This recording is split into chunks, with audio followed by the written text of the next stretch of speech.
بسم اللہ الرحمن الرحیم۔ رسول اللہ صلی اللہ علیہ وسلم جب معراج پر گئے تو آسمانوں کی تسبیح سنی۔ اللہ تعالیٰ بھی ارشاد فرماتے ہیں تسبح لہ السماوات السبع والارض ومن فیہن، کہ ساتوں آسمان اور ساتوں زمین اور ان کے درمیان میں جو بھی کچھ ہے سب اللہ کی تسبیح بیان کرتی ہیں۔ وَإِن مِّن شَيْءٍ إِلَّا يُسَبِّحُ بِحَمْدِهِ، کوئی چیز ایسی نہیں ہے جو اللہ کی تسبیح اور اس کی حمد نہ بیان کرتے ہوں۔ وَلَٰكِن لَّا تَفْقَهُونَ تَسْبِيحَهُمْ، لیکن تم ہو کہ اس کی تسبیح کو سمجھ نہیں سکتے۔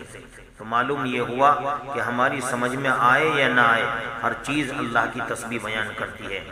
ابن عباس رضی اللہ تعالیٰ عنہ فرماتے ہیں کہ ایک شخص کھیتی کرتا ہے تو کھیتی سے جتنے بھی پیڑ پودے اگتے ہیں، لہذا ہر ایک نکلنے والے پودا جو ہے اللہ کی تسبیح بیان کرتا ہے اور اس کا ثواب کھیتی کرنے والے کو ملتا ہے۔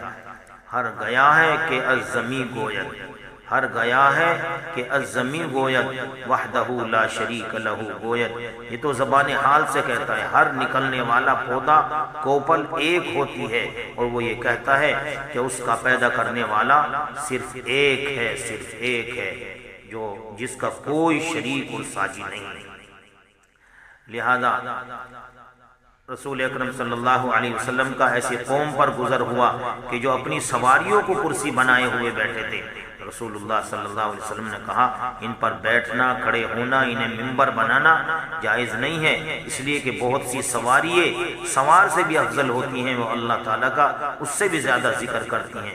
لہذا ہمیں بھی چاہیے کہ ہم اللہ تعالیٰ کی خوب پاکی اور حمد اور تعریف بیان کریں اور اللہ کا خوب ذکر کریں، صبح و شام کوئی وقت اپنا ضائع نہ کریں اور کثرت سے اللہ کا ذکر کرتے رہیں۔